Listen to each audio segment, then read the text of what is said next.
Hello everybody, welcome back to the channel as we continue our testing of the Moza wheelbase. It's happening. It's a mega wheelbase of madness.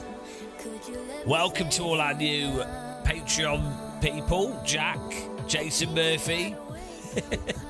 Thank you very much for your patronage. I feel patronised. We're going to do a little bit of iRacing here. And we're going to do some more fiddling with the old Marvin's awesome Marvinness. We can start on the Nordschleifer as we try and dial this in. And probably fail miserably. But good times, good times.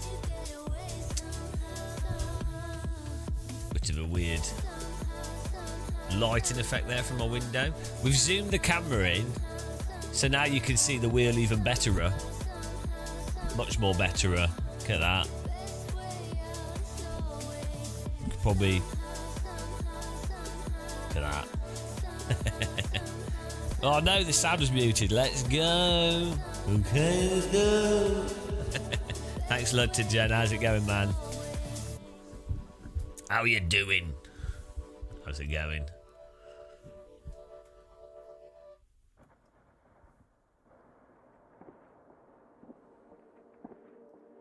Beautiful.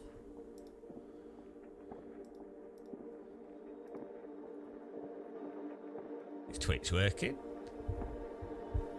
Oh, it is. It's just well slow, mate, isn't it, bruv?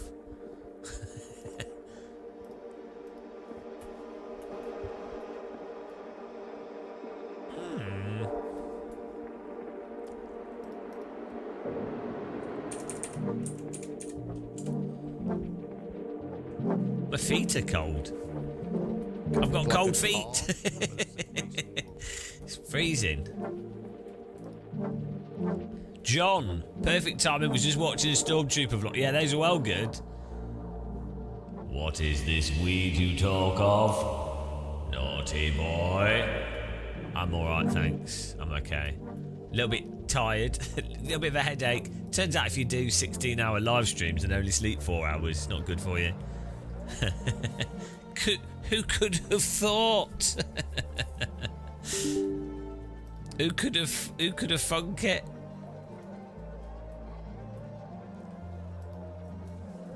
Yeah, but we're doing all right.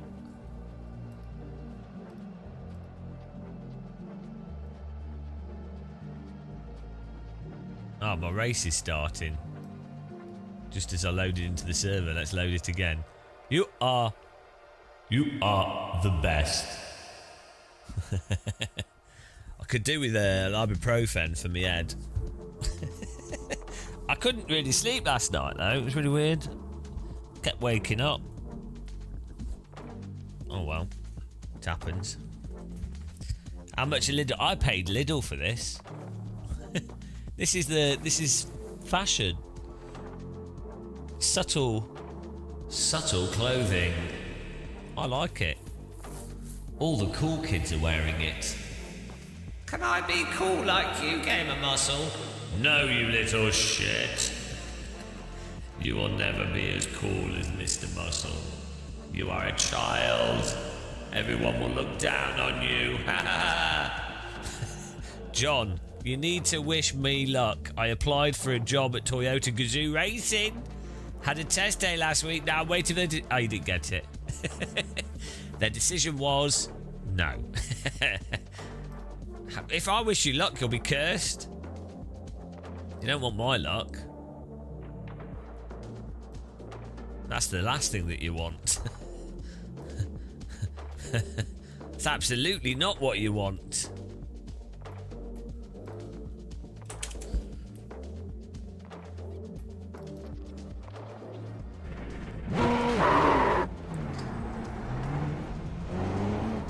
Oh, it's so sensitive. If I go out the pits now, it'll go, you broke the speed limit by 1 mile an hour. It's the bloody London police officer.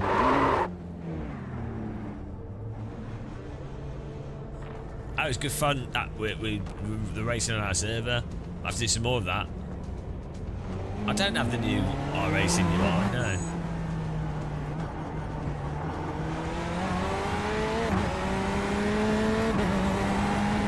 need to turn. I remembered I need to turn the graphics down. Actually, I've just remembered. Or did we turn it down last time we played? I think we did. Oh, well, we'll try it. We'll try. We'll see if this runs slowly. Will it run slowly? Probably it will. See what we got going on with our wheel? The tea bags rotate and the teapot appears as we go faster. We're creating the ultimate sim dash here.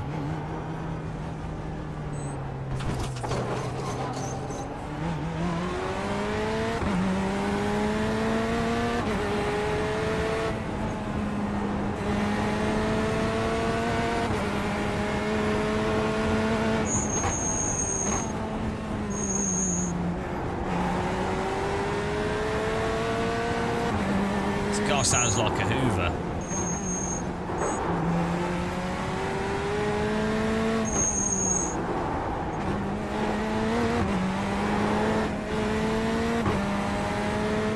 Well, I think you can use. Can't you use SimHub with their wheels?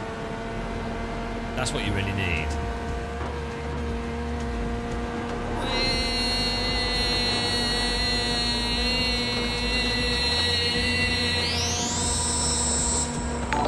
Chris Tat.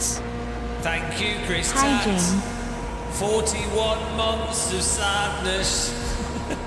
41 months. Thank you very much, Chris Tat. Welcome to the muscle. Welcome. Well, I say welcome. You're basically a corpse in the crypt. Really appreciate it, man. Thank you. Thanks for supporting us. What a loser. 41 months. I'm afraid you're certified insane. 41 months. Think how many babies you could have birthed in that period.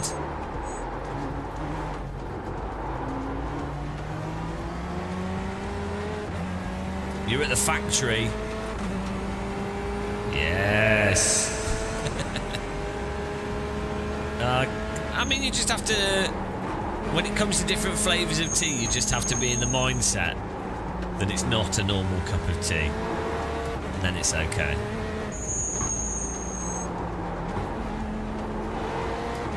This isn't just any cup of tea.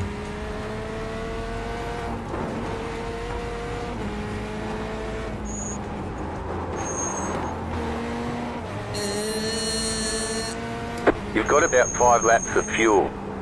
Oh, the squeaky brakes really sound so good on this car, don't they?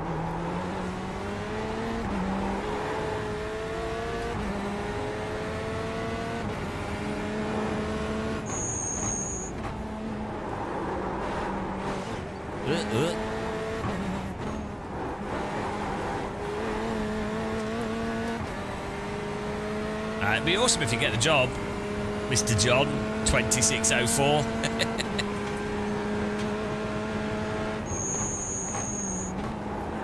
Did you bribe anyone to make sure you get it?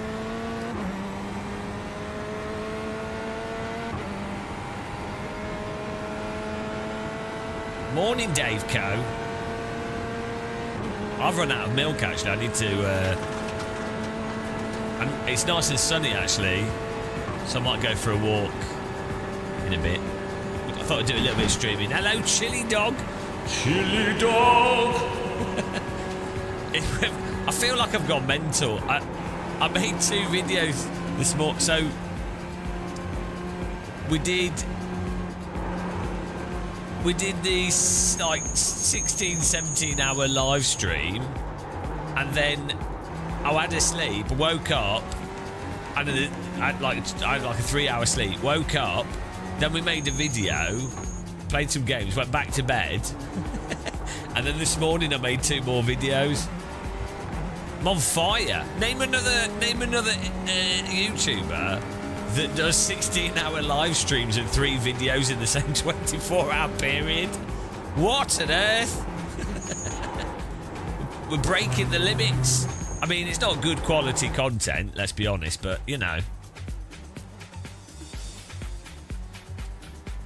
You tried everything I hope you kept your genitals in your trousers. That's probably something you shouldn't have tried. Why don't I get these jobs? I'm trying everything. Exactly, Chili Dog. But to be fair, a 16-hour low-effort live stream is still pretty tiring. Although I actually felt pretty good, to be honest. I think we've suffered more brain damage. I'm not even joking. From the COVID we got, I think it was COVID that we picked up at Gamescom, because it was like the weirdest cold where we were like, well, unwell, and my neck was knackered and just really weird cold that seemed like COVID, but not that bad.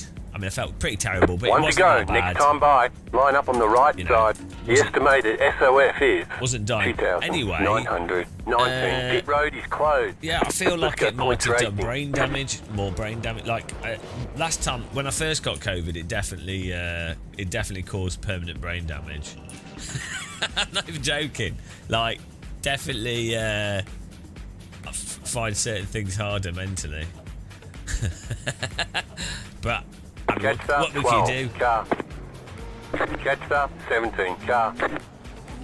Now it counts for nothing. Well, so the whole point we're not going to go into the vaccine debate thing, because we get too many morons that don't understand vaccines going crazy. But the whole point of that, as you probably know, is just to make sure that you don't have the worst. It massively reduces the chance of hospitalisation. So that's a big thing. Probably stick, and then obviously you get new variants and things, so you have to keep getting topped up, and it depends on a whole bunch of variables.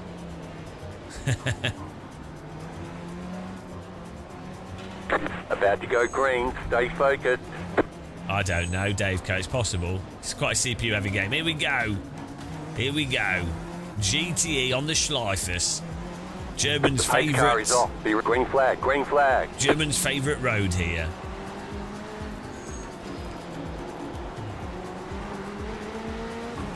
No tin foil.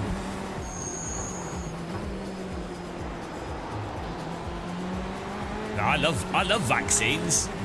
I stick myself with vaccines every day. That's why I play iRacing, actually. To vaccinate myself against iRacing.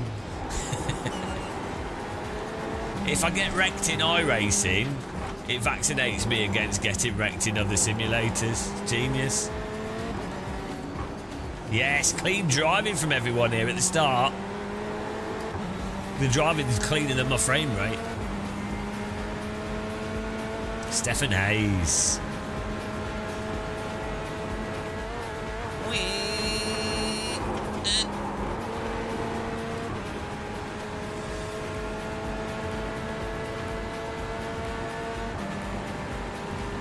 I like how this car looks like a shed. Woo! Fuck about.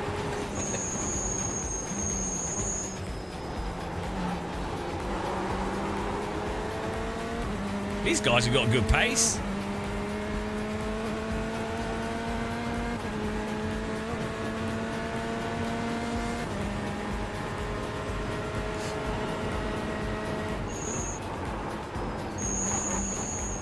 Why are these people all so fast? This is ridiculous.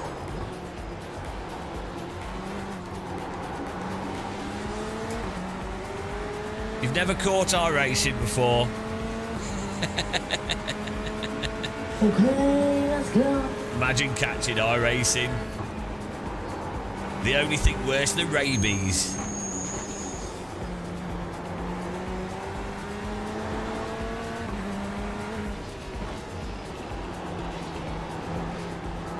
There's an incident behind. No, we want an incident in front.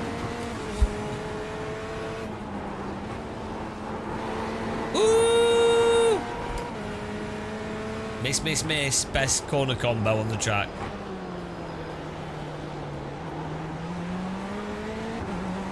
Rabies is mental. I highly recommend not reading up on rabies. It's just so depressing. We've had this wheel for the last week. We've been we're doing Game and Muscle hardcore review process where We've got about 5 laps of fuel. we're putting stuff on the rig and we're testing it to death and then we'll review it. What a good idea. We should have thought of it 5 years ago, but I didn't because I'm stupid.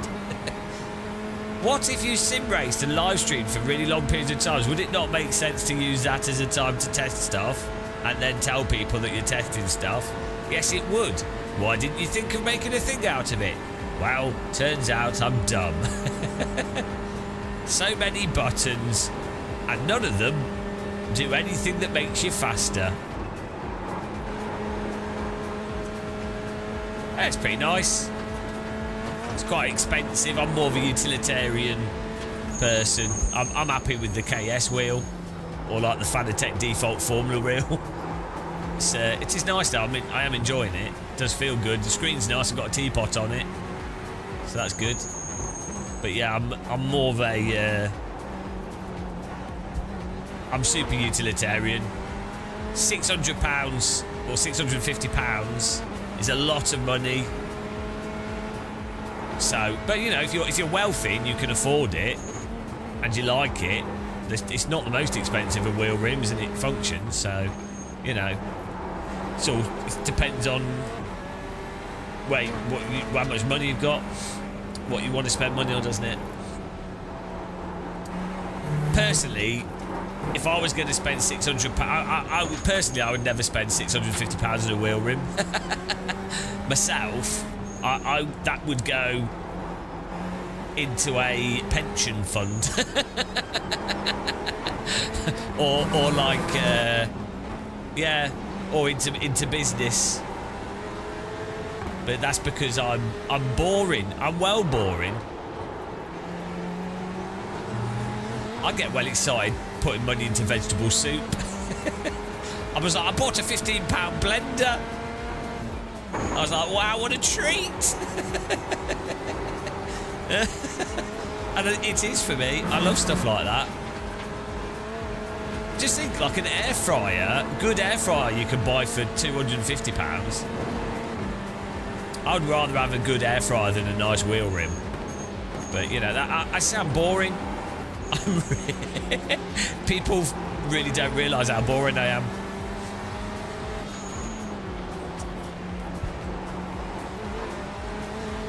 But yeah, no, different people have different priorities. And then obviously I will test and review stuff for people, and I'm in a lucky situation where we get given stuff to review. So right side. It's Stay nice. on the left. Stay on the left. You're on the left. 3 wide. Hold your line. Car right. 2 wide. You're on the left. 3 wide. Still there. Still there. This is Clear. what it's all about, guys. This is what it's all about. Car on your left. Still there. Hold your line. Clear. You've got 2 laps to go. Car right. Clear on the right. That was nice. Nice drafting, guys. Good fun.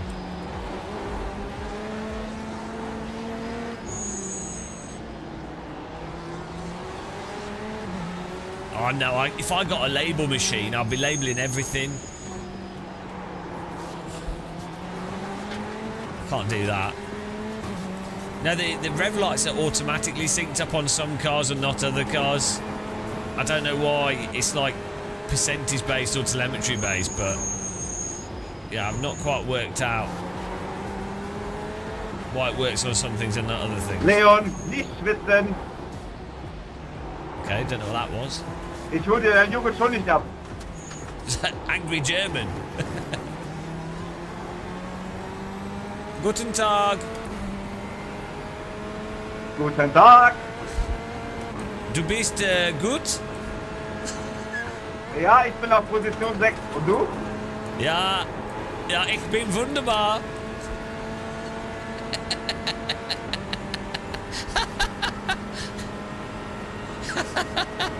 It's like the friendly German.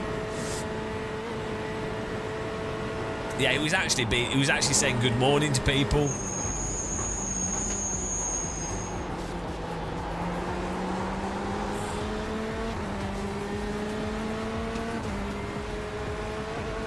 That was a nice little interaction, wasn't it? Long lost German brother.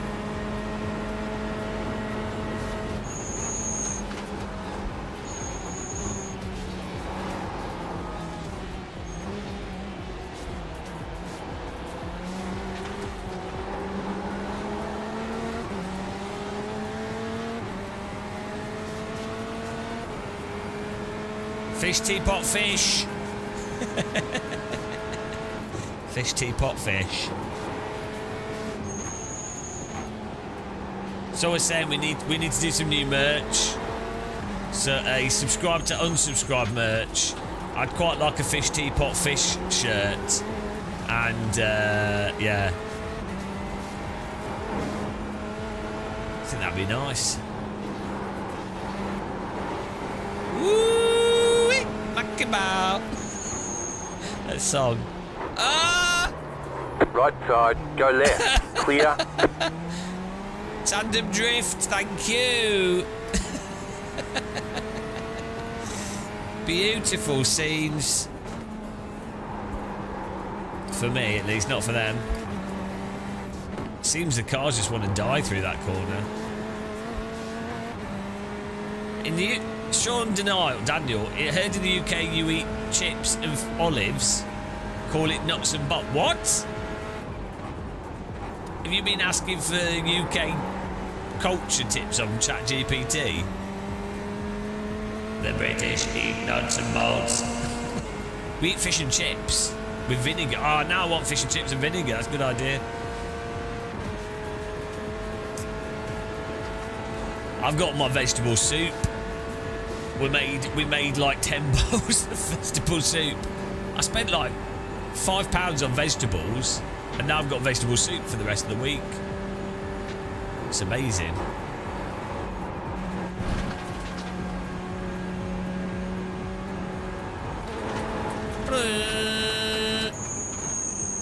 You got a slow car on the left. Go right, go right. There's an incident ahead. Left side, clear. 2 down. He just understeered into the brake. Yeah, this car isn't the most oversteery on the brake. Even with the brake bar set back, it tends to want to go in a straight line a bit too easily. Woo! I'll tell you what, guys, it's been raining recently and it's so nice. Like, it's been so nice at night with it being cold. Hello, Lewis. Thank you, mate.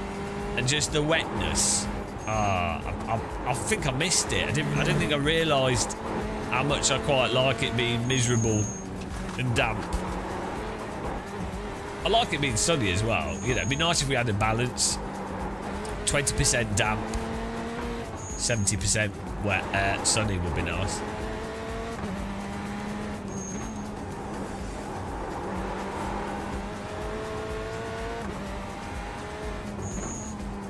I'm missing. Sorry for missed messages. I have to concentrate through some of these bits of the track. Like a true Brit. Yeah, I've had some really nice walks on the beach where it's been like really miserable, like spittle and foggy. But then also I used to when I lived up north, when I lived in Yorkshire, it was in north. I'd go for swimming, see when it were raining, and be in South Shields in water. And it'd be foggy and rainy with waves, and it were proper nice, I tell you. I don't know what accent that is. I tried something. It's a new accent. That's how the British people sound. Swimming in sea, it wet, really good. Smeared in lard. No, There's an incident ahead. The problem is, now there's too much shit in the sea. Good move, Anton. Good move. When it rains. Wasn't so bad in It South is a Shields. river, man. You need to make sure you're not where there's a river. Obviously there's a river Tyne, but further down there isn't. Your intention is my crash. This is a reto. Calma, por favor. This is a great language tool. There's no sharks in the north. Well, actually, there are, but there's not many. You'd have to be very unlucky to be attacked by a shark in the White flag, stay in the smooth. channel. You're more likely to be attacked by a shopping trolley. I actually know someone. You're in the top 10. When I was at university, someone I know tripped over a shopping trolley surfing in. I don't think it was Redcar. I think it was Saltburn, maybe. They were surfing, and yeah, there was a shopping trolley, and it knocked him off the surfboard. Can you imagine? Trolley death. That's probably the real risk, though. In the north, they're not very bright. Someone was probably trying to use a shopping trolley to bring the sea to the house. It ain't working. I can't get water to stay in trolley. But I don't understand, because I use trolley in the shop. Car on your Oh, that's left. going to work. Clear on the left. What's he doing? This guy's mental. Right He side. backed out of that, which is nice. Still there. Hold your line. Clear on the right. He ain't making a corner. He ain't making a corner. Oh, he is. Well done. Alex is trying to murder me. Stealing sand from beach. I can't carry sand in trolley. It keeps falling through. Oh.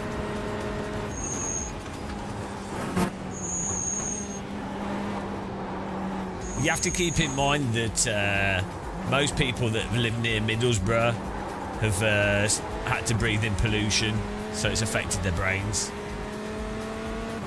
That's my excuse.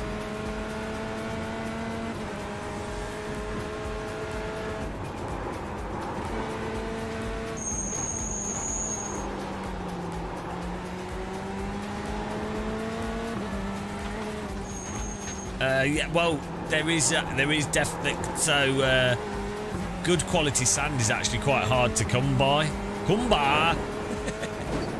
Bloody hell! They have to import sand in some countries, like I think Saudi Arabia and stuff. So, for example, like desert sand doesn't work. It's a different type of sand.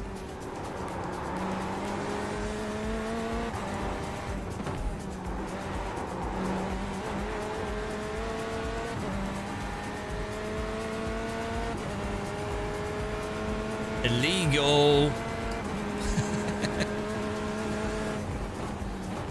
Everything's illegal in the UK. Whoa, Bogworth. Here he comes. Come on, then. Here he comes. Take me out, baby. Come on, Alex. Take me out.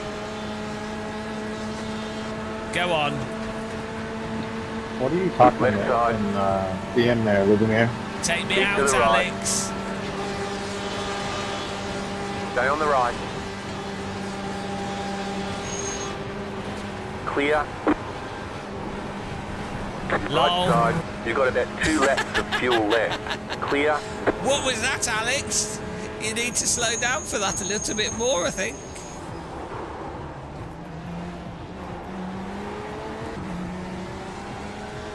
Do you think we'll survive him? Do you think he'll kill us before the end of the race? I think he's definitely going to kill us.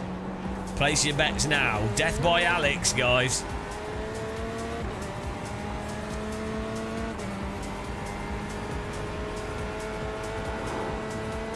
Hello, welcome to Sand Talk on the Game of Muscle YouTube channel. Sim racing and sand, the most obvious combo.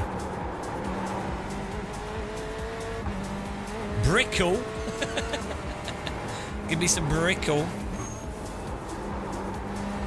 Bric-a-brac. This car has trampoline suspension.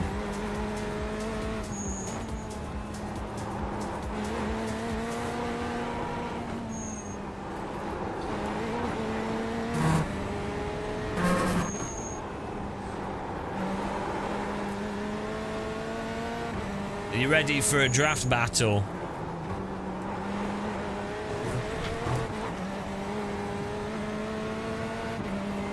Unless we can escape him. Don't think we can though.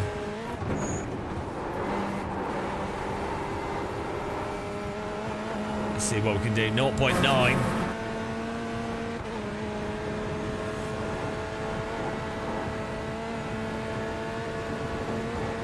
One.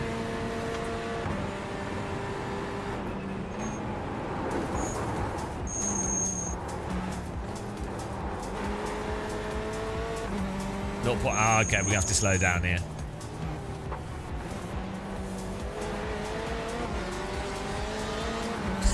Here we go. It's the Schleif battle. Car right. Clear.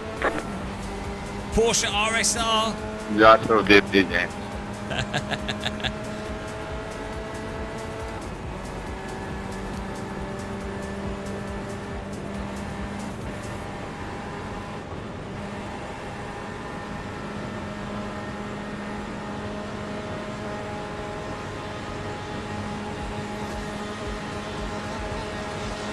Left side.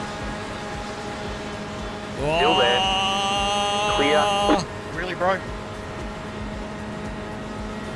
That's how it's done, guys. Car stopped ahead.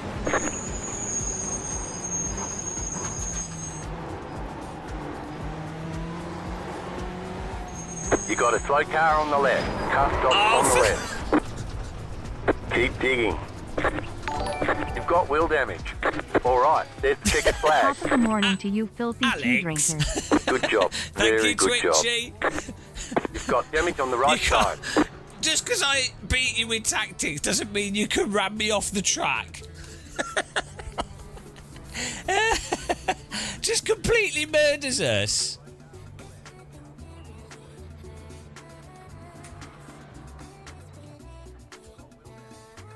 Alex, si no golpea a nadie, no. We está still feliz. beat him. We still beat him in reverse off the track. We still beat him. Bonk. It's because the finish line's just here, so it's fine. What was he doing? Was he intentionally wrecking us? I think he was. Because yeah, that's got to be intentional, hasn't it? What's this about iRacing and people driving sensibly? Every race, someone tries to murder you. He's just upset because we outsmarted him with our slowing down here. He had to go in front of us, then we just waited behind him. He could have stayed behind us if he wanted to. We just cruised behind him here, waiting for the gap. And then we pounced, and there was nothing he could do. Outmoved. He tried wobbling, he tried wiggling, he tried shaking his bottom, but he couldn't. He just couldn't. He couldn't have the skill to pull it off. We schooled him. Right. Bad loser. So we actually beat him, so it doesn't matter. Loser. Loser, Alex, the loser. He wishes he was as good as me. He's a saddie. He's crying. He's like, oh no! That's a tear. Hand. I got beaten. Can't all be as cool as me.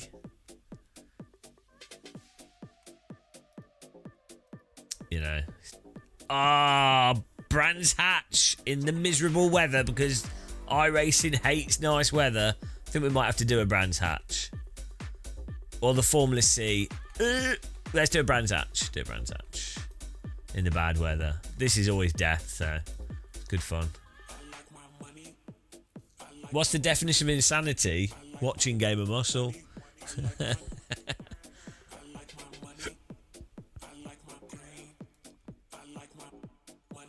Did he actually cost us a safety rating gain through his punt? Let's see. Because we had no contact through that entire race and then intentional wreck. Ah, no, we still got 0.2. Which is pretty good. Yeah, actually, 0.2 is actually really quite good. So we need to keep just doing that we need to get our safety rating back up on the road car. Because that's how the game plays. Sean Daniel got an itchy chest here. Every time I hear that, I think Far Cry 3. What's the definition of insanity? I've never played Far Cry 3. Damon Schultz Owens, do the same thing and expect something different is insane. But sometimes insanity is how you get through life. You know, if we were perfectly sane, you would not bother breathing, right? So actually, sometimes the insane are winning the game. EA Games. EA.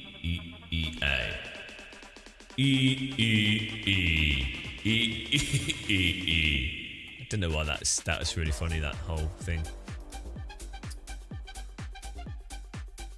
I don't know what I've done with my techno remix of the iRacing. You know, the iRacing techno song we were working on.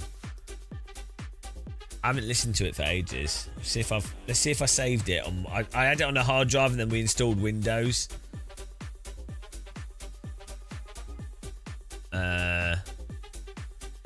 We installed Windows and yeah, we need to find our techno. Would you like to listen to our iRacing techno remix, guys? If I can find it, we'll play it. So let's just wait for my network drives to load. Take your time. Man, the network drives are dusty, actually. We need to give them a bit of a clean here. Wake up, network. LMU does screen populate with gear speed in the new wheel? Should do. I've not tested it. We'll have to try that out. It works with A6. It should work with any gun that has telemetry. It should work. Right. Music. iRacing. Salt Techno. Here we go. Bloody hell, we've got so many tracks. Salt Techno 1. Salt Techno 3. Which one is it? iRacing is the most advanced and comprehensive racing simulation software in the world. Idiot pilot. Is that the right one?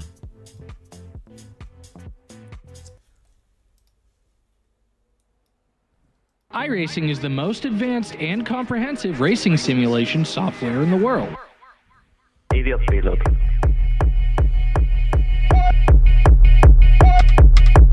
Idiot pilot.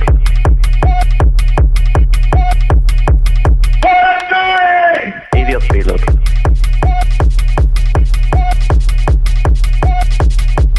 Idiot pilot.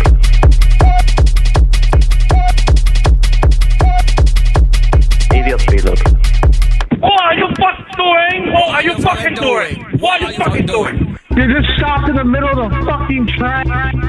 You fucking idiot. Victor, you fucking idiot. Dude, you're a moron, Victor. You just caused multiple crashes because you went too wide in that corner on the first lap because you're an idiot, Victor. You're absolutely fucking kidding! Too wide in the fucking kink, you idiot. What are you doing? What are you doing? Damn idiot. Fuck you. Forever amateur. Remember my words. Report for you. What the hell was that, mate? Fuck you. Trying to fucking let you go. Bad pilot, man. Bad pilot. Shut up, the bitch. Fuck you. Go home and play Tetris. What are you doing? iRacing. Alright. iRacing. Still there. ahead, hold your line. I race. I race. I race. I race. I race. I race. There's an incident behind. I race. I race. I race. I race. I race. I race. iRacing is the most advanced and comprehensive racing simulation software in the world. It's also the most realistic. Clear. Push me out, fuck you. Mate, you can't go for the right of the track to the fucking apex. Limit up! Fuck's sake. What are you doing? Fucking twat. Oh, you lot are just fucking like idiots, man, I swear. What the fuck are you doing, man? Fucking asshole. Bad pilot, man. Bad pilot. Shut up, the bitch. Go home and play Tetris. 7 meters off track and you collision with me. It's incredible. Yeah, it's a nice song, that, isn't it? I hadn't listened to that for a while. We need to make a video for it so we can fully enjoy it. Good times, good times. There we go. It's also the most realistic. They're not ready for it yet. People aren't ready for our music.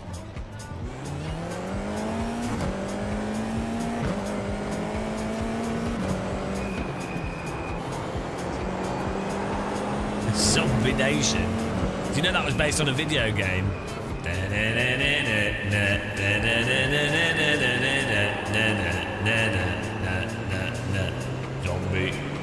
Zombie Nation. The pace car is out of control. Thanks, Matassa guy. Thank you for the follow. Appreciate it. Pan ID, welcome back.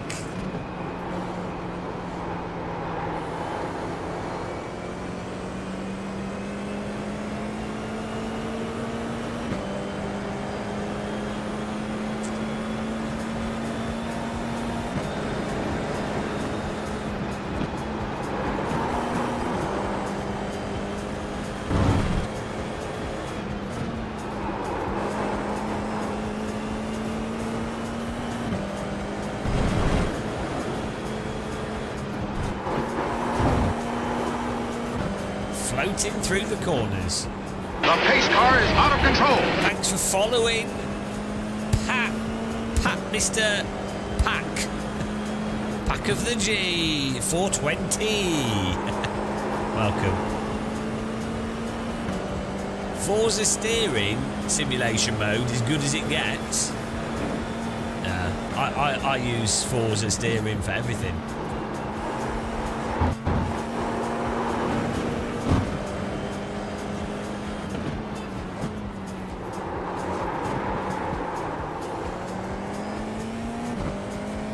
After 15 years of iRacing, Kevin, I tried Rennsport yesterday. I only tried the M2, but the difference is wild. Wild. Rennsport's kind of like R-Factor 2-y, bit slidey, R-Factor 2 slidey R-Factor 2-y driving. I quite enjoy how Rennsport drives, but I wouldn't say it's realistic. Well, I think it's more realistic than Gran Turismo and Forza in many ways, but it's not got nothing on the Assetto Corsa one or the Automobilista one, has it? Let's be honest.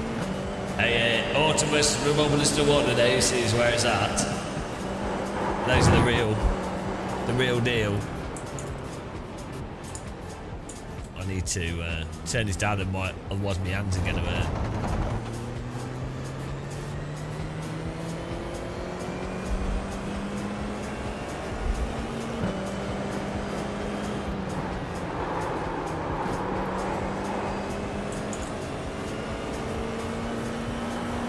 You know what? I think I'm going to increase these the bumpies.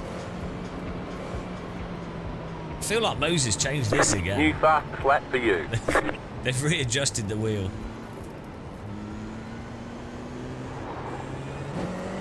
Ow.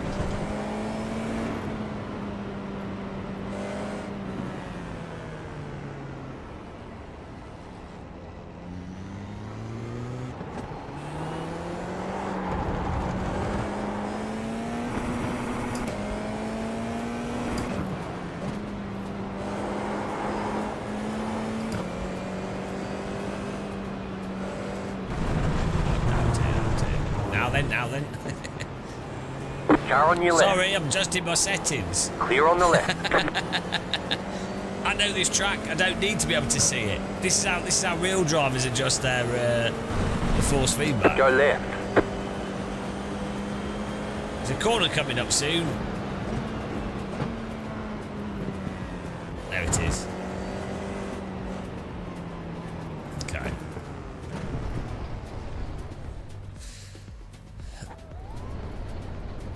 That'll do.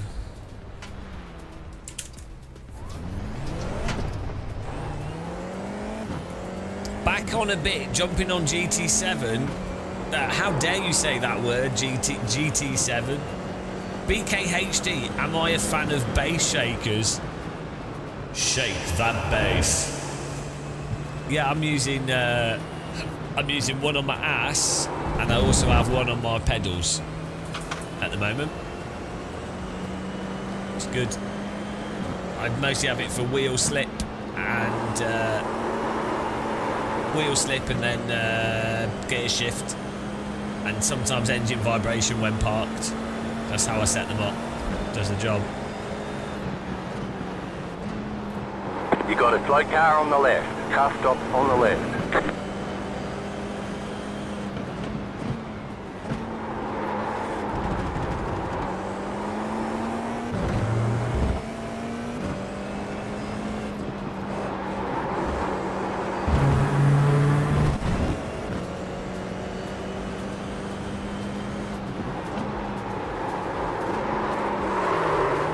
They are good. They're good for immersion. The old bass shakers. They're definitely... It makes you feel like you're not in a totally static sim rig, which is the good thing. For rally jumps. Yeah. I think otherwise the track can just feel a bit flat, can't it, without the vibration, so... But also I think less is more with sim racing stuff. That's why iRacing's kept its graphics so low detailed, because they understand that less is more.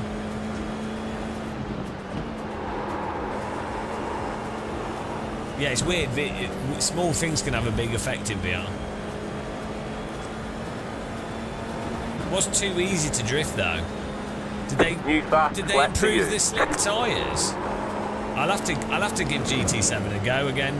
I've got PS5 but I never use it. It's got like cobwebs in it.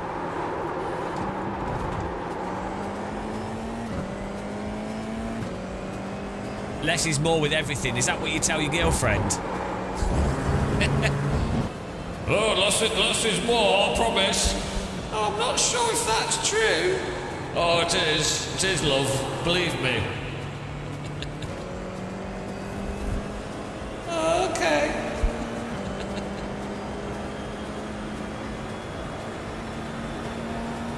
What if more is less? Then we're all confused. I mean, if I add more tea bags, that's better than less tea bags, isn't it?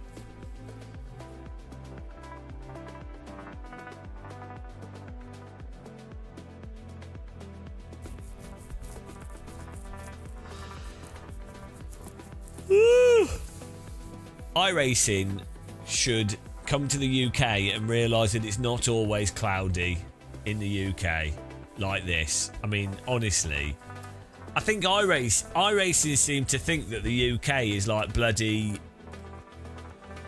China during during a bad weather system, forcing all the pollution into the cities or something. I don't get it. I don't get why whenever they run UK tracks they have them looking so miserable in weather. It'd be nice to drive Brands Hatch at Alton Park in the sunshine, you know. But I'm pretty sure iRacing just hates British people.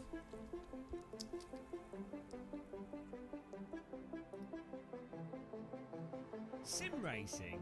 Oh, new videos.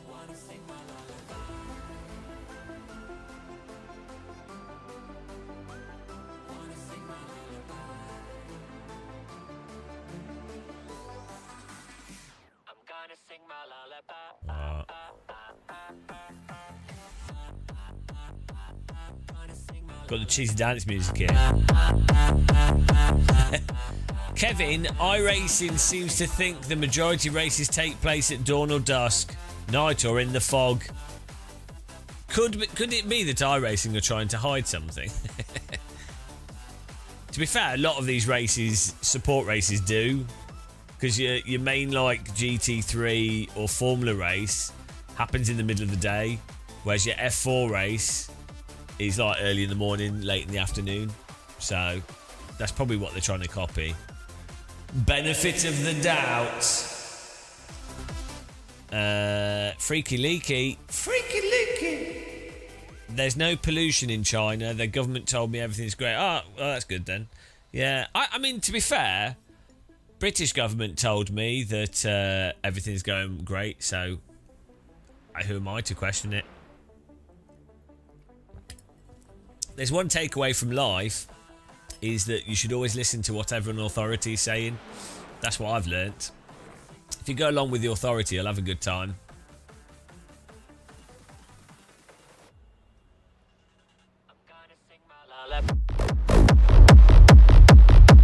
We need more of this, guys. Take the words off this song and it would actually be good.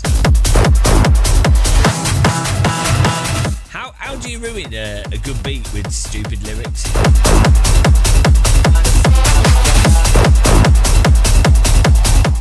You know, what? Nice. How do you ruin a good track, a good kick drum and a bass with that rubbish? Sad.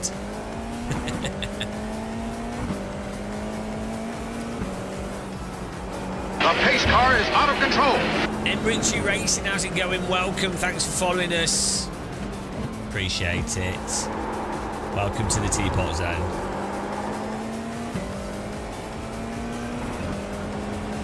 Right, important question for chat. Important question now. What do you guys think? Matte monitor finish or shiny monitor finish? Matte or shiny?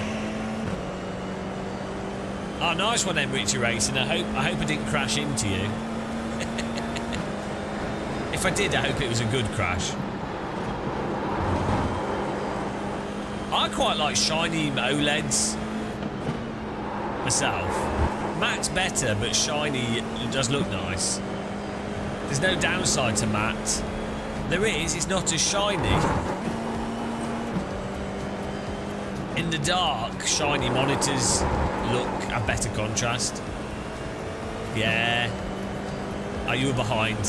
It's pretty common. A lot of people when they race me are behind. Green flag, green flag. Look at this, matte screen. Okay, here comes your first time lap. There's that kind of in-between finish. Like, in between the matte finish and the shiny finish.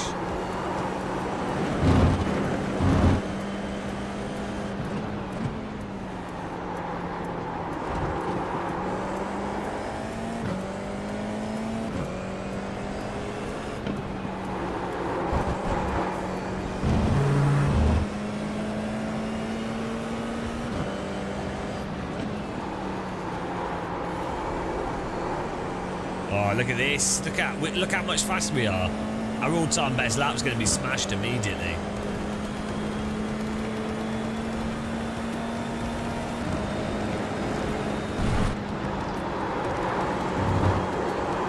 Oh, what a line.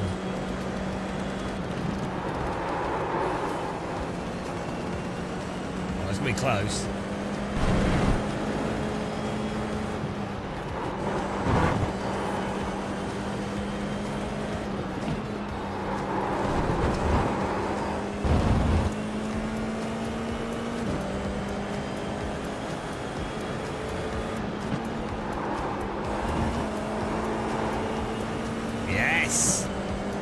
New lap record for me.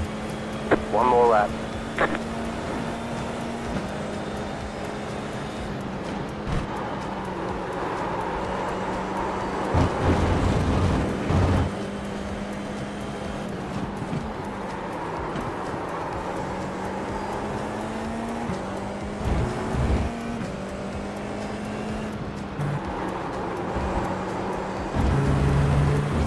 this Brands Hatch lark. Not bad for my first ever time driving here.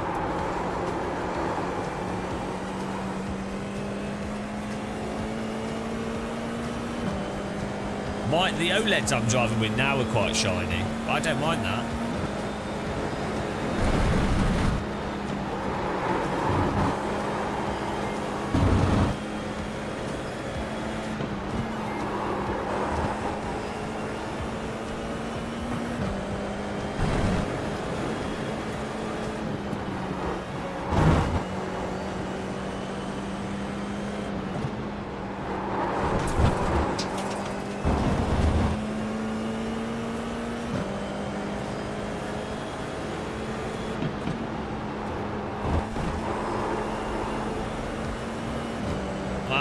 Not a bad lap. I think you could probably do half a second faster, but Checkered flag, checkered flag. wow, look here. Look, it looks like most of our chat are in favour of the matte. I'm going against the grain. I'm going to go with shiny for me. I think I've decided now. I've made my choice. All monitors from now on will be shiny. Mobile phones are shiny, which is surprising, isn't it? Isn't that a surprise? You'd have thought because they're used outdoors that they would be matte. Mind blown. Do you think people would buy a matte mobile phone? You could. That iPhone will do it, won't they? And they'll be like, the new iPhone matte screen, better visibility in the daylight. New innovation from iPhone and Apple, the matte screen. We invented it, honest. Guarantee you it's going to happen. Forget folding phones, we've innovated with our scientists that have produced the matte screen. And all the Apple fans will be like, oh wow, it's changed how I use my phone. I can't believe Apple invented something so amazing. It's going to happen, guys. Clip it and ship it. My head's shiny. That's why I like shiny screens.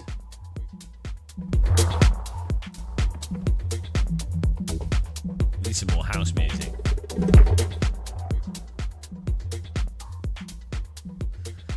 Right. Should we do I'm going to do a poll for you guys on Twitch if you wanna try. Start a prediction. You ready? Top 5. I'll give you 2 minutes I'll give you 5 minutes. Get your prediction in, guys. If you think you know what's going to happen. Hello, Luca. I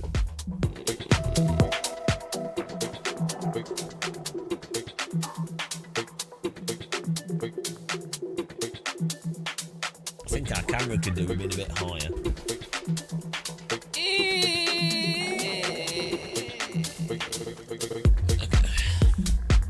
That's the sound it made. That wasn't me making that noise. Just watch my latest rant. Did you enjoy it? What's field strength? It depends how good your hops are for making beer. I imagine the field strength is probably like 2k or something at this time of day.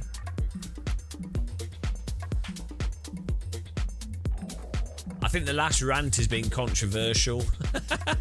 The metrics on the video are hilarious. Let's see. All the old sim racers are like, yes, we agree. And all the young sim racers are like, how dare you? So it's had 4 subscribers.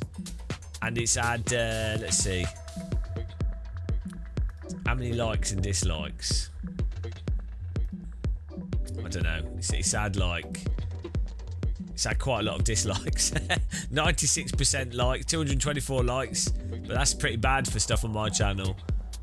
Too controversial. How dare I say that sim racing's got worse? It's because I accidentally left my webcam pointing at the ceiling. Which is a mistake. Oh, that was my handbrake, was what you were looking at. If you're seeing a genital in the handbrake, I think you might need to see a doctor. The estimated strength of field is 1,932. Luca, expect to the be more fighting I for the sim race, the podium. more I understand and get in tune with your Still waiting on observations. 2 cars to grid. Yeah, it's sad, isn't it? It's sad. It's almost as if someone that's been sim racing for the full-time job for 10 years and has also been sim racing extensively for 20 to 30 years maybe is basing what they say off the reality Waiting of on the things. final car to grid. Marius, I installed DCS on my rig yesterday. You can get a VKB Gladiator cheap. Is it worth just to try? I mean, yeah, I don't know what the VKB Gladiator is, but VKB stuff's normally really good. There's some cheaper Thrustmaster stuff. Everyone's gridded. Honeycomb need to make a joystick, actually. They do a really good yoke. Green flag, green flag. I need to go through all the joysticks. Moza are doing a new force feedback joystick, a cheaper budget one. That could be quite Car good. right. Keep to the left. Stay on the left. Clear.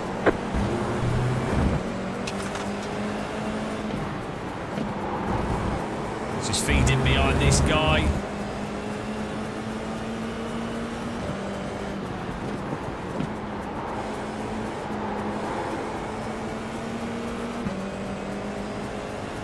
Well, yes and no, but yeah, it's the thing is, it's like there's a sweet spot for like getting the maximal amount of detail and the general thing out of what's good, right? So like a nice-ish graphics card, nice-ish PC, and an okay DD wheel gets you like 99.999% of everything that you could ever get from a sim. And yeah, you can't. That's another video I'm going to do, is about how hardware can't fix the software. It seems really absurd to me how we have you have these like £3,000 wheels and rigs and everything, and then everyone's just playing iRacing with it, which is fine. Like I enjoy iRacing, and nice force feedback's nice, but you ain't fixing the fundamental wonky arcadey video game aspects of iRacing with fancy hardware, right? It's not going to magically make it Right realistic. side. Keep to the left. Stay on the left. Still there. What a move! Clear. Right side. Clear.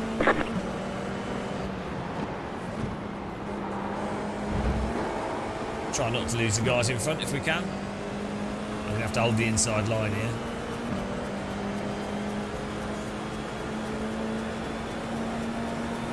Because most people don't understand force feedback. That's why. So that basically there's a very small percentage of people that really understand how force feedback is relevant. And there's a whole host of people that don't really get it, but they enjoy the force feedback, or they enjoy the game. And so when you point out what's missing, it drives them crazy.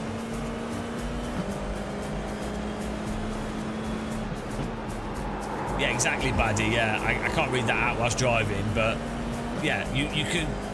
Okay, sure, you can buy a 5090 and it'll make your games run better, but let's be real, the games that. You're back in fourth position. The games that are really good and also look awesome, they run well and look awesome on mid-end hardware, right? So, what, you know, okay, sure, you can buy a high-end graphics card, maybe if you're doing VR or like flight sim, you know, there's exceptions, but generally speaking, at the end of the day, you're kind of trapped with what the general thing is within sim racing anyway, or within gaming, sorry. So, like, yeah, like you're going to just be where the median is, or like whichever developer happens to do a really good job artistically.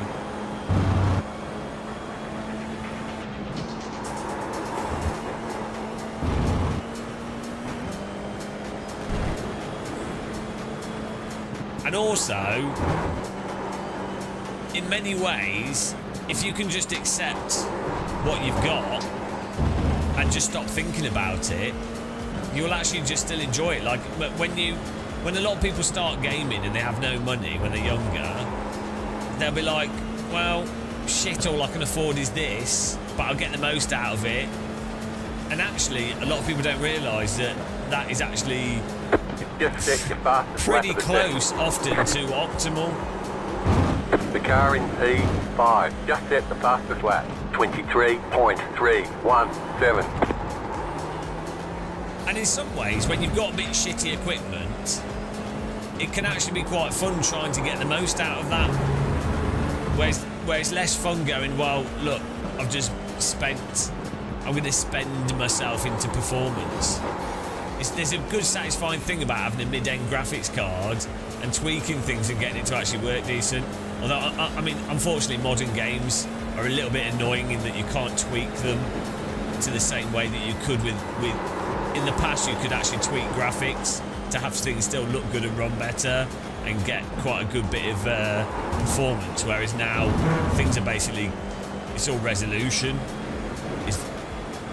It's just like a defining thing. Like, it doesn't really matter what settings you use, you'll just be capped by the RAM on your graphics card or some like basic thing.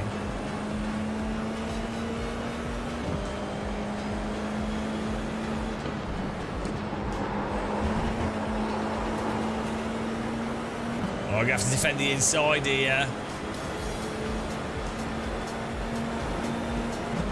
Car on your left. Clear. The car in P5 just set the fastest lap. 22.933. Guys in front are fighting.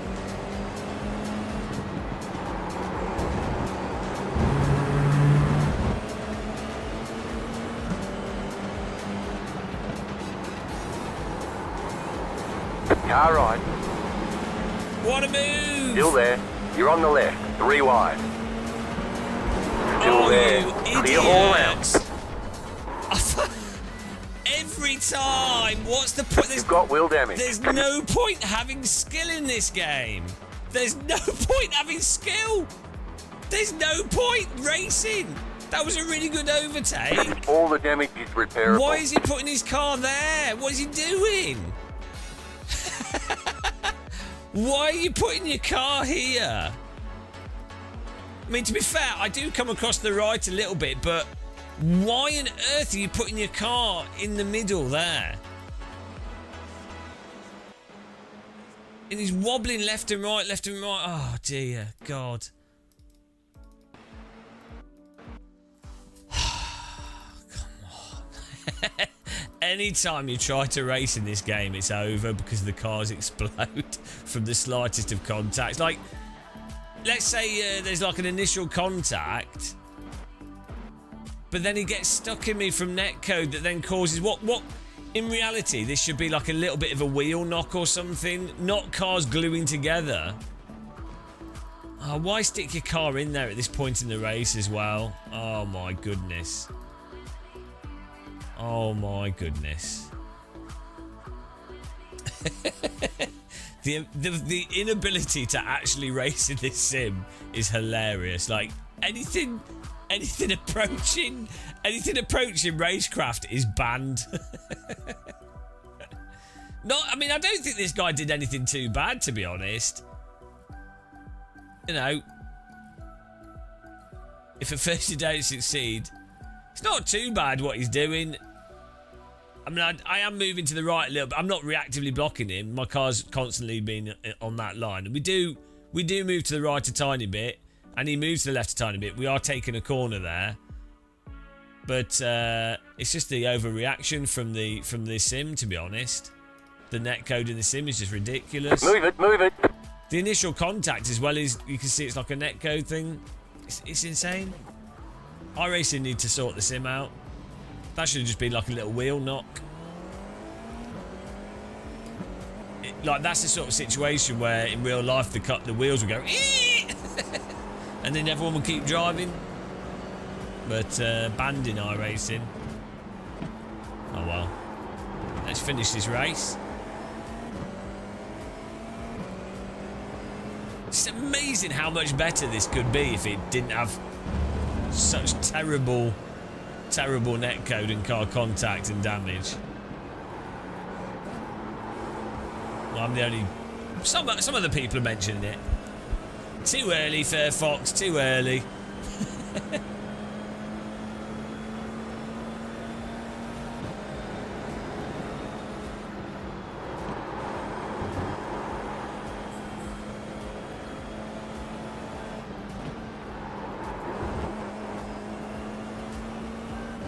Don't think it's too many laps. 2 hours? What's 2 hours?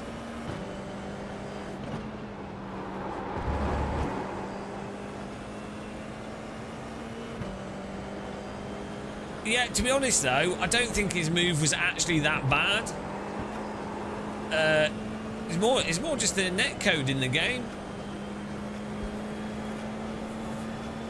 Like a lot of sim racers don't realise that it's quite common to have a little bit of wheel contact in Formula racing. It doesn't always result in an explosion of vehicles going crazy, right? In iRacing, it's very prone to a slight wheel contact causing everyone to go flying.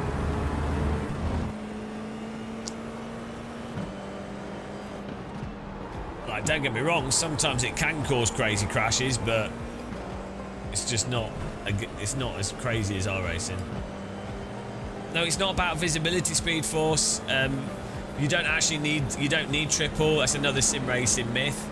Triple screen's actually not needed at all. You can hear where the other cars are, you know where the racing line is, and then the netcode and delay means that you can't react to what you can visually see. You have to drive preemptively. So actually triple lures you into thinking you can do stuff that you can't. So it's nothing to do with visibility, it's to do with game's netcode. Yeah, this is it's a really common thing with sim racers, where they're like, oh, triple screen so you can see, and it's just like they don't know.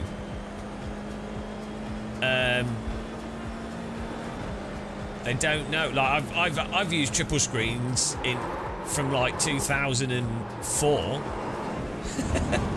I do have triple screen set up here with giant OLEDs. I don't bother using it. It's you just don't need it.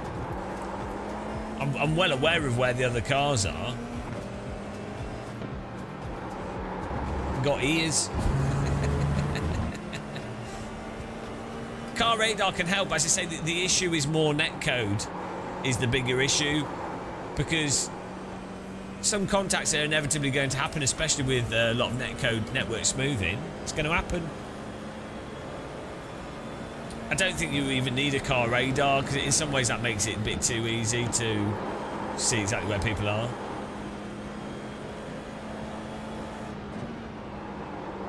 He was turning into me as much as I was turning into him, but the issue is not that. The issue is what happens from the lightest of contacts.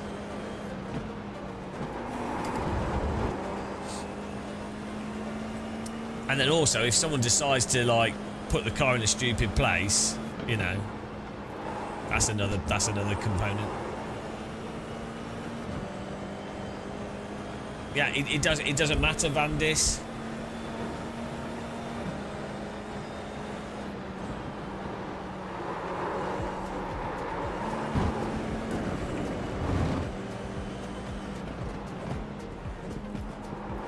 Well,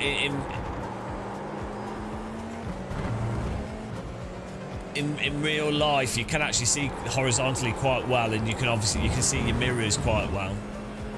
So you can, when you look to your left and right, your wing mirrors automatically show you really good visibility left and right.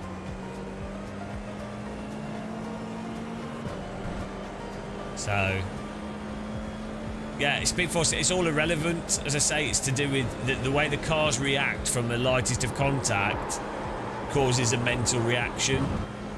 So, it's all irrelevant. You should be able to have a tiny bit of wheel contact, you know.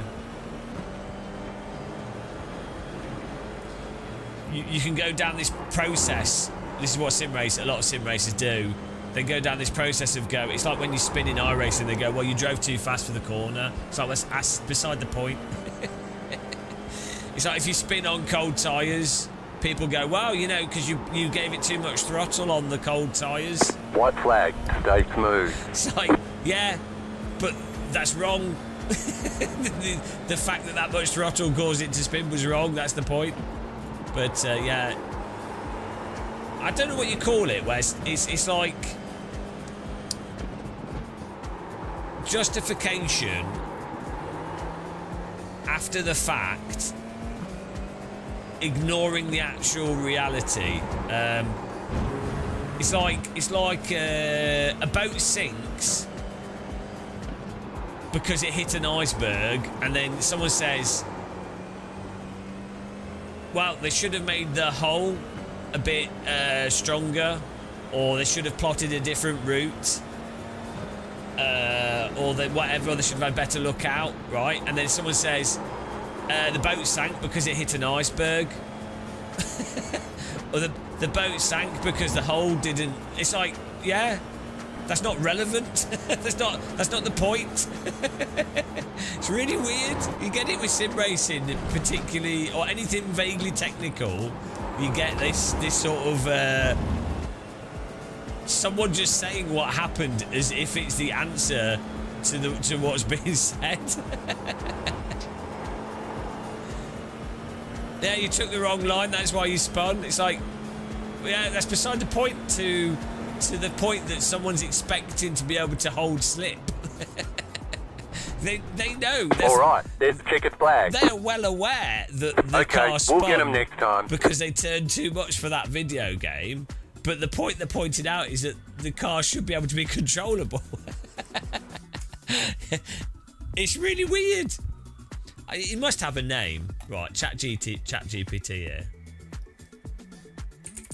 How do you even describe that?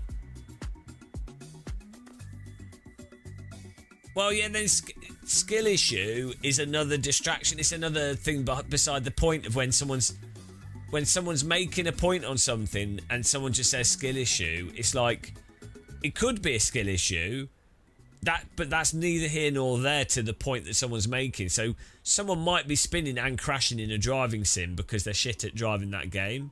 However, if the point they're making is that there's no like there's something with the sim, like whatever, I don't matter what sim it is, but there's something wrong with it, either they're right or wrong about that thing. There could still be shit, and that could still be part of the problem, but it's separate. It's a separate issue, isn't it? So that's why when people shout skill issue in comments, and it's just like, okay, might be, but how's that relevant to the actual point at hand?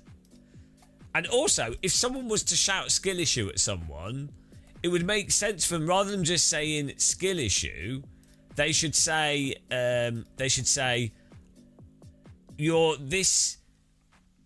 this is the specific thing that's causing a skill issue. Because if it truly was a skill issue, then the person would need a solution for it to no longer be a skill issue. Extants, how is that mental gymnastics? Like, it's really weird if you explain. That's another. You've just done exactly what we demonstrated again. When someone explains something clearly, you'll get some people going, that's mental gymnastics. It's like, well, what do you want them to do? Not explain it? These are all like basic critical thinking things that people they use these terms that are just really stupid, but they think they're clever terms. As a way, it's a straw manning, isn't it, basically?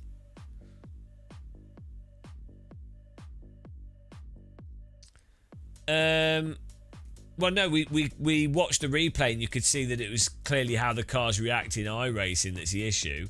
And you can actually put blame for a car putting the vehicle in the middle when they don't have a run on the two cars, and they've got a car on the inside that they don't have a run. So there's no productive overtake from that car behind.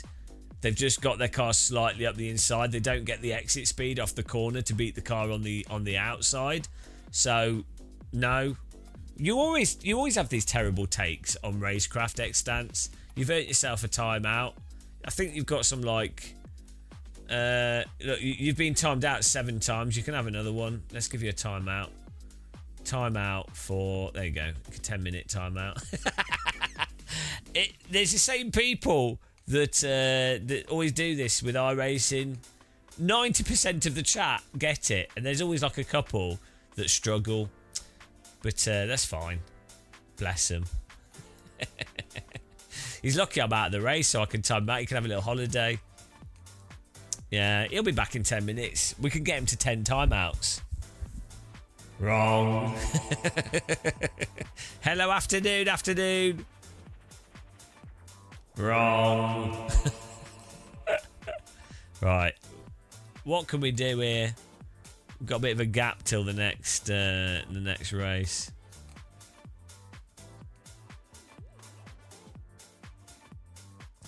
Zag, it's always something other than the thing that's actually happening, even if you show them. Exactly. I tell you what it is as well. There's this behaviour from a lot of people with a lot of things where it's their brain is trying to maintain status quo. It's like a form of like mental conservatism. And so they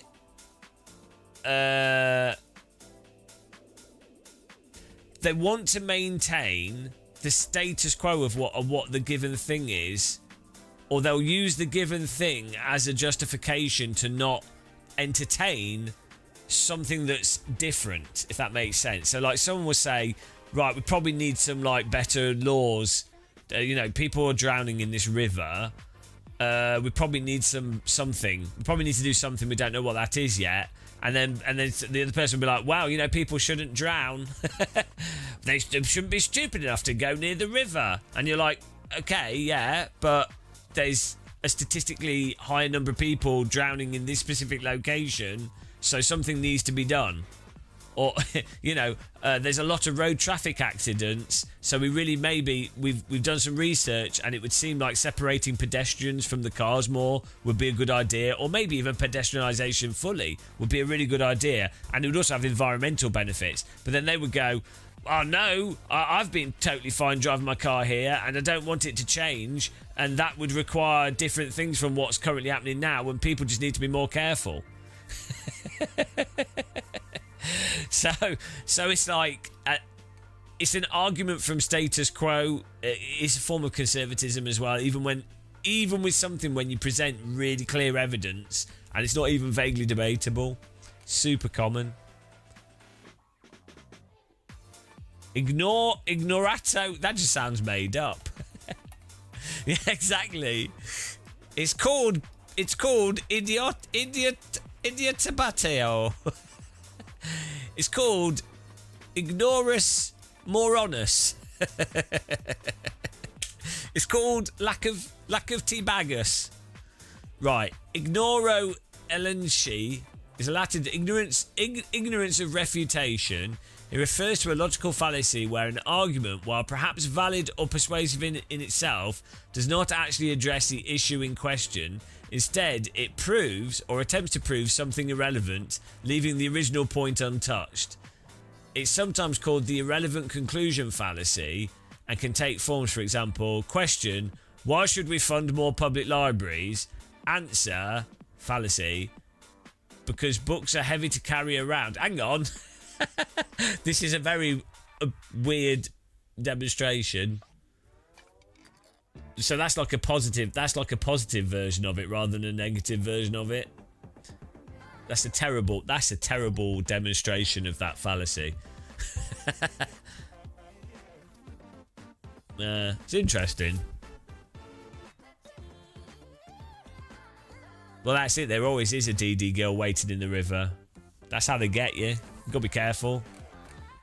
When's the next GT3? Hang on. GTE Sprint. 215. Bloody hell. Did we just miss one? I think we might have done. Might have to do some AC at this rate. Zag, I had to go through this with a friend once with Ace Force feedback. He said maybe it's your wheelbase. Yeah.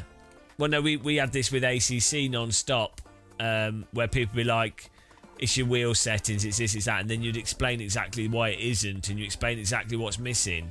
And then from my position, you're like, well, I've got 10 plus wheelbases and even use other people's stuff. So you're telling me that all of them are incorrect. Is it possible? But yeah, so and then from that, I think that's a slightly different thing as well. But then from that person's perspective, they're not getting it, but they think you're the one not getting it. So then it becomes an argument on the burden of proof for who's not getting it.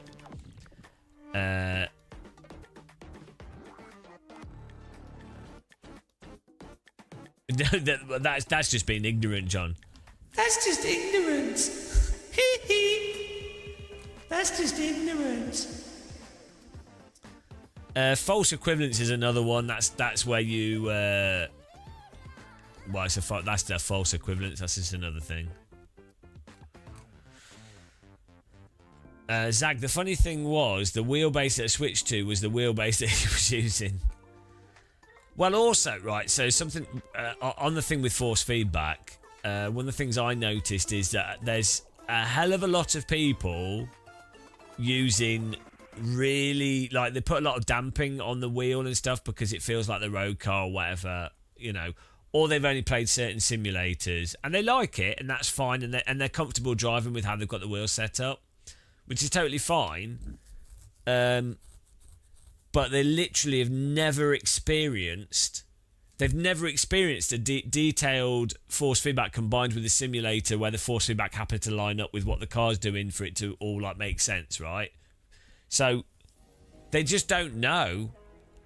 And so from their perspective, it is all subjective because they don't realise, in the same way, like if you were colourblind and someone was saying, oh, this image is good colours or interesting coloured image, but you're colourblind, you just don't know, will you? You know, you won't know what they're talking about. So you think, oh, well, yeah, you'd be like, oh, yeah, it's nice colours. It's just subjective. I don't get it, right?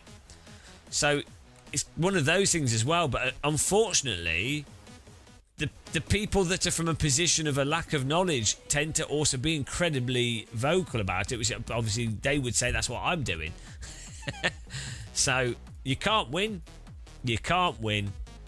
Unless, as I say, the only thing you can do is sit someone down with the force feedback thing, is sit them down on a sim rig with multiple simulators set up and go, look, this is what's going on here, this is how it works, this is what you're missing, this is how this affects things.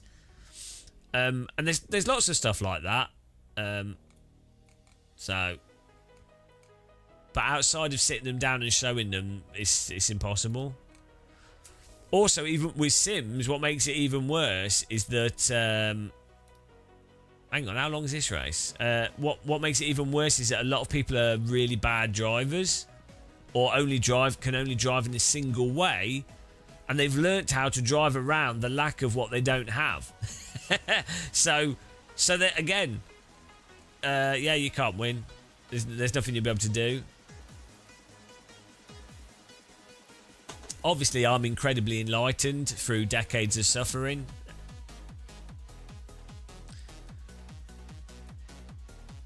Well, so with the Kunos thing, with AC, I think there's a couple of things going on. One is the fact that... So I think I mean, they've even said it. The force feedback is a result of their physics engine and how the cars actually drive, right? And that, obviously, force feedback... If it's driven purely from the physics of the steering rack, it can't be anything other than what's going on in the physics. So if your physics engine doesn't have balanced slip state with the vehicles, or is like particularly abrupt and maybe too abrupt for the hardware or some other aspect to pick up, well, you're not going to get force feedback that describes a balanced state of slip, right? So that's one component. And I think that's partly the issue with ACC and Evo, is for whatever reason, the more complex tyre model, the more peaky tyres, it means that it lacks that sort of balanced state of slip at the limit that you get in AC1, AMS1, which might be in AMS1 and AC1. I think it probably is, from the tyres being over having an overly progressive and balanced nature of slip to them. However, even if that's unrealistically forgiving, it's accidentally more like what real cars actually happen to handle like at the limit. So some of these more advanced simulators, they might do more advanced stuff, they might have more advanced properties, but they're lacking a physics state, an emergent property that real cars have, and then the force feedback is obviously just going to reflect that if you're using literal force feedback. So at which point you might have to go, well, you know, we need to use some other aspects of force feedback, like a seat of the pants effect, or maybe not generate the force feedback from the steering rack after it's gone through a whole bunch of stuff. Maybe we need to actually give more detailed force feedback to make up for the limitations and the delay in hardware, you know. But the thing is, 90 or so % of sim racers don't know any of this stuff and don't care. So, and a bit of rumble, aggressive self-aligning, and reasonably catchable cars, and they'll be happy. That's it. That'll do. So, I mean, that's just how it is. I'll tell you what, we can do the quali in the Nordschleife quali. Let's do that. Get a better lap time. Beautiful. But do you know they don't know, you know they don't know? Well, I definitely know that they have generally thought that I think something that I don't think. I know with Aris, for example, he definitely thought that I had a different view that I did, because he was just bombarded by people straw manning what I've always said to him. Because that's just how it works on the internet. People get annoyed by what you say, and then they straw man what you say, and then they repeat their straw man to the other person as a way to make themselves feel good about the way that they've straw manned you. That's really common online, and that's why people can't talk with any nuance.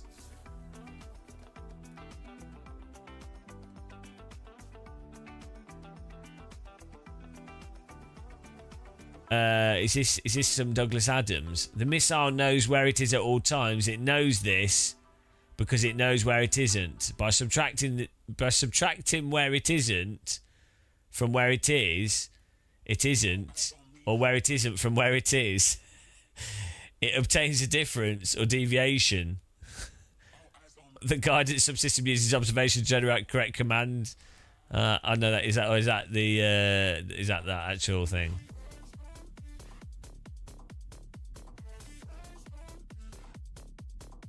A real straw man is outstanding in their field, exactly.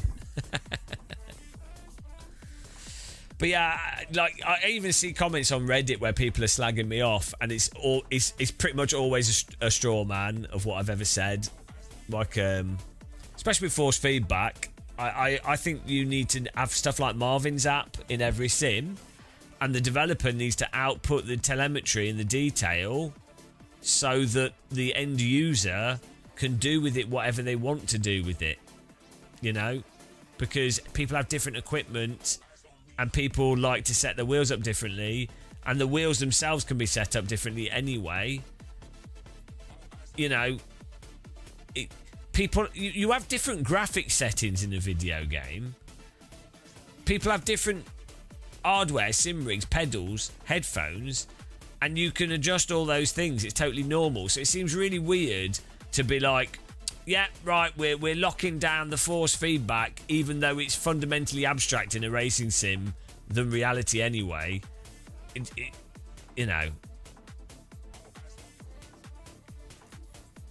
Zag, you enjoy when people say their sim's fine when you can see them actively suffering from the shortcomings. Well, this is another thing.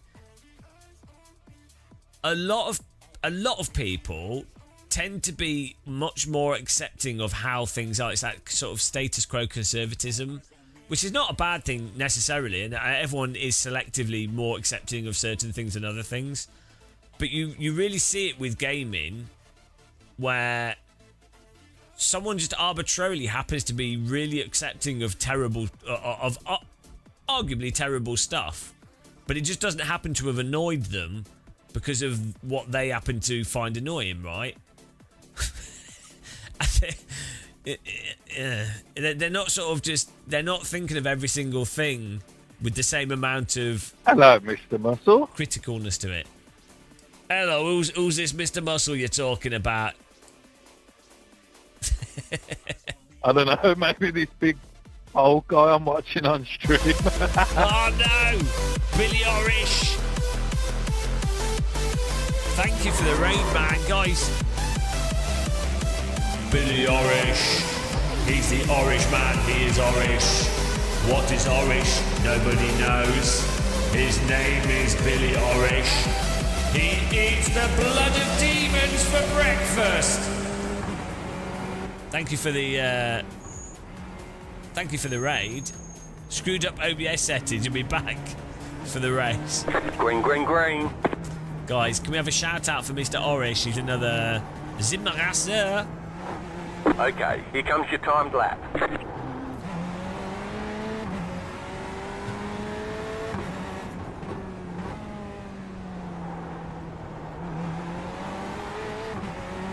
Thanks, bait counter.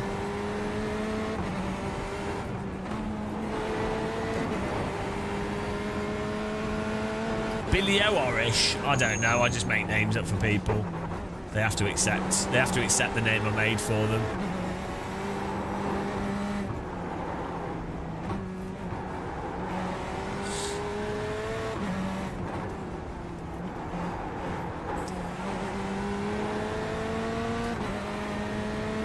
Oi, Irish.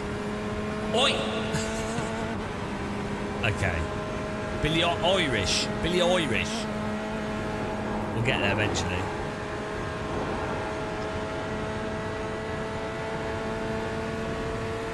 Some people have had their name pronounced wrong by me for like over a decade.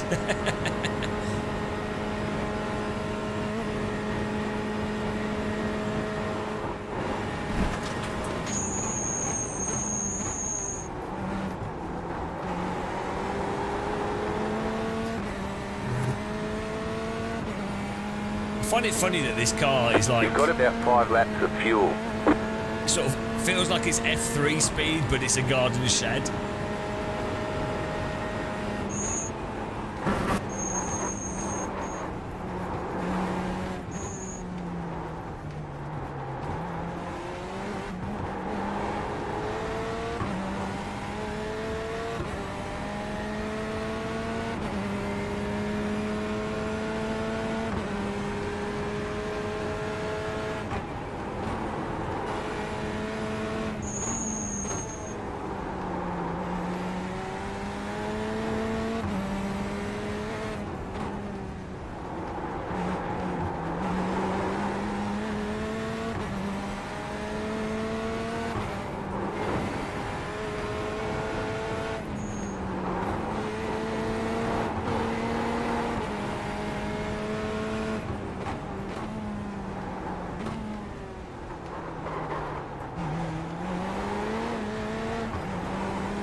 A bit of a sloppy line through there.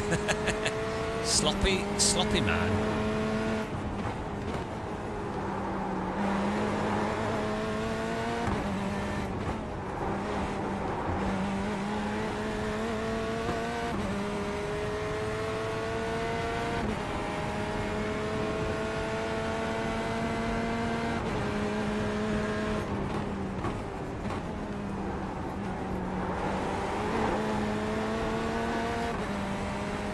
It's got a really weird sounding engine, this car. Like,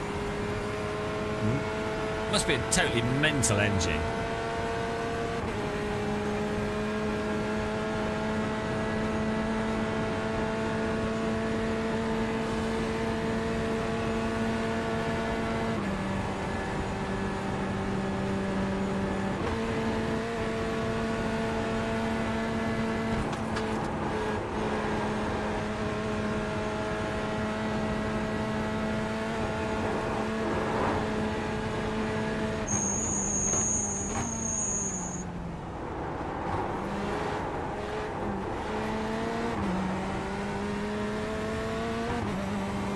It's a very souped up go-kart. it's a hedge trimmer.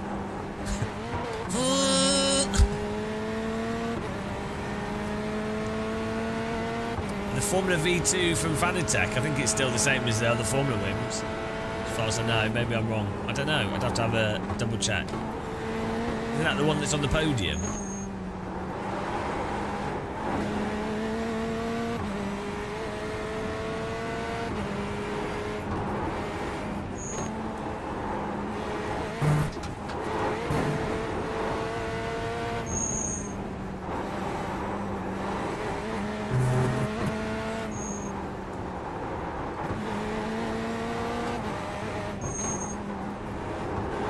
I feel like this is a pretty good lap so far.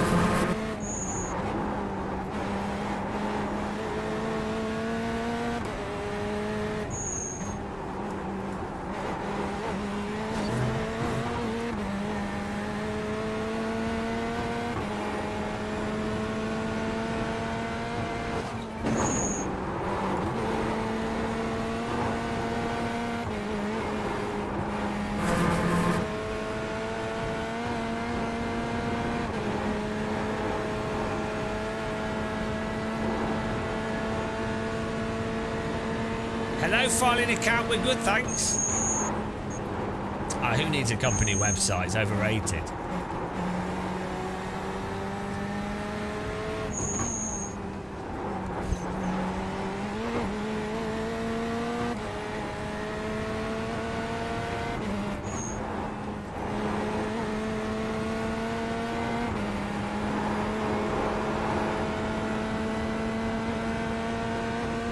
This is a good example of how I would drive the track in real life.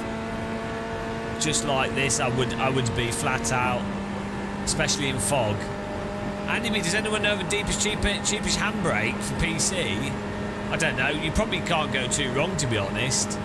If it's got a load cell and some kind of like arm on it, it's the kind of thing that's as long as you're not tugging on it too hard, probably should be okay with most of the options, to be honest. Thanks for hitting the like button.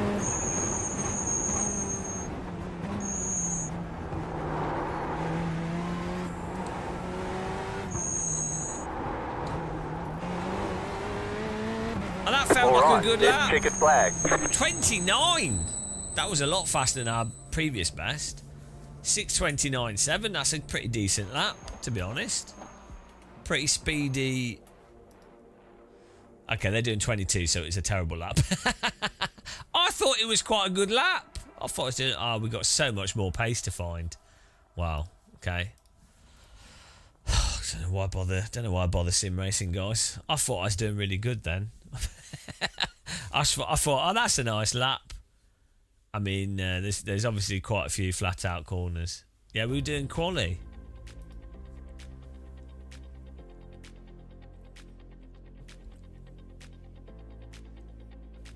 Don't you think round rims are automatically better since they're all-rounders? I do, yeah, generally speaking. But then again, a lot of vehicles now are GT and what have you, and and if you only drive Formula cars, the downside is like, yeah, I mean, it depends if you like Formula cars. I quite like 27cm wheel rims, like Owen Pietrasento. Whereas Formula rims tend to be 25 centimeters, I think. But yeah, if you were going to just drive GT3 and you're in a sim rig, you might as well just get a circular wheel. It doesn't really make much sense to get a GT-shaped wheel, other than being cheaper. Thanks for subscribing, Glenn Hertzart. Appreciate the sub. Welcome. I need to get some soup or something. Actually, I'm so hungry. It is 1 PM. We'll do another Nords, I think.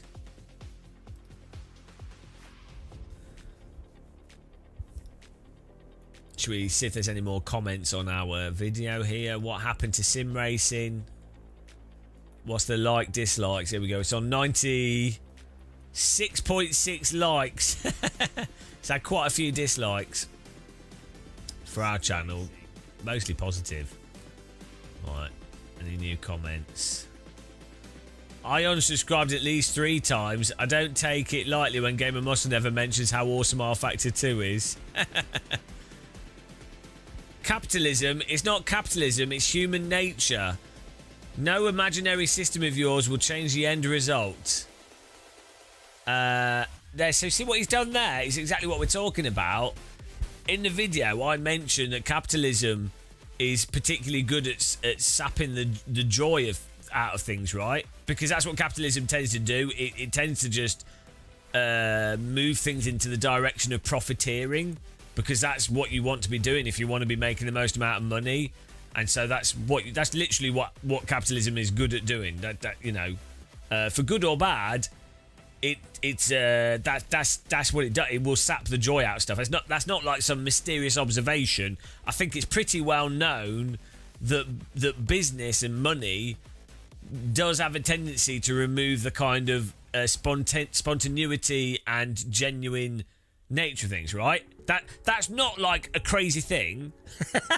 And what this person's done is totally ignore that and then go, oh, Game of Muscle is advocating for outright communism. It is mental how people do this as like a way of talking and arguing. It's insane. Someone pointing out a flaw in something is not them endorsing another completely different thing. It'd be like me going, oh, I think dictatorships are pretty bad, and then someone going, wow, look at this democracy that's not worked well. So weird. Well, I don't know, HH, but it would depend on the communist society. Who in the Game of Muscle, in the great People's Republic of Game of Muscle, we would give everybody a DD wheel as part of their basic fitness. So, you know, it wouldn't even be communist. It'd be a dictatorship. It'd be a despotic dictatorship. But everyone would get a force feedback wheel at a minimum, and a bowl of rice each day, and a tea bag. You get bowl of rice, nice rice, like jasmine, decent rice. You get 5 tea bags. You get a pint of milk. You get some Game of Muscle vegetable soup. You get a DD wheel, load cell pedals, and a T-slot sim rig. Oh, and you get Fruity Loops and the ability to make techno music. I think we've already created the best society that could ever exist there. If everyone had that, which is basically Game of Muscle life. Vandis, you have to find your own meat. Maybe go snail hunting. Absolutely nailed it. There's a lot of positive comments on here, which is a bit worrying. Hang on. I think it's normal after booming so hard during COVID, it's levelling out. Well, it didn't boom in COVID. That's the whole point of the video, is that actually 2020, like, sim racing was great in 2015. It got worse because of COVID. More people came to it, but the sims haven't been good since 2015.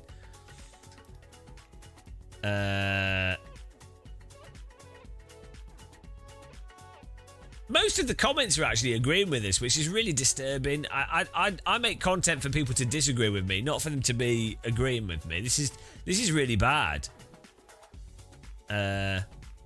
Davidson, did sim racing really went backwards? I think I will have to subscribe to unsubscribe.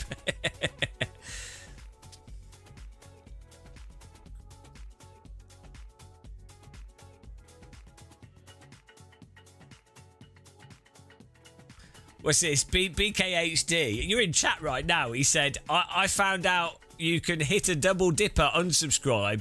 It requires 4 clicks and you lose 2 subscribers. Back to 120% dumping force feedback GT3.